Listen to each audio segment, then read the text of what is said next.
போய் கொடுப்போம். விட்டு அதான் லெட்டர் இருந்தா லீவ் தந்து விட்டார்ல.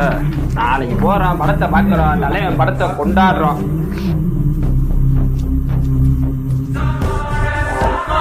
ஏன் நாளைக்கு லீவ் வேணும்? என்னது நாளைக்கு லீவா? ஏண்டா? அண்ணனுக்கு பிறந்த நாள். அண்ணனுக்கு பிறந்த நாளா? அண்ணனுக்கு பிறந்தா அண்ணனுக்கு இல்ல, எங்க உயிருக்கு. உயிரா? அதுக்கும் மேல இந்த தளபதிக்கு. தளபதியா? நாளைக்கு சிஎம்க்கு பிறந்த நாளையா, எங்களுக்கு லீவ் வேணும்யா. அவரு பிறந்த நாளைக்கு நீங்க லீவ் போட்டு என்னடா பண்ண போறீங்க?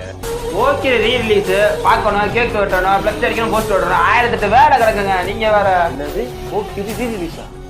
ஆமா, தெரியாதா உங்களுக்கு? ஏய், அப்ப அந்த லெட்டர்ல என் பெரிய சேர்த்து எழுதிக்கங்கடா. நானும் வரேன்டா. போயிட்டு ஒரு 12 மணி வாக்குல கடைக்கு வந்துருவோம்டா. இரு, நானும் வரேன்.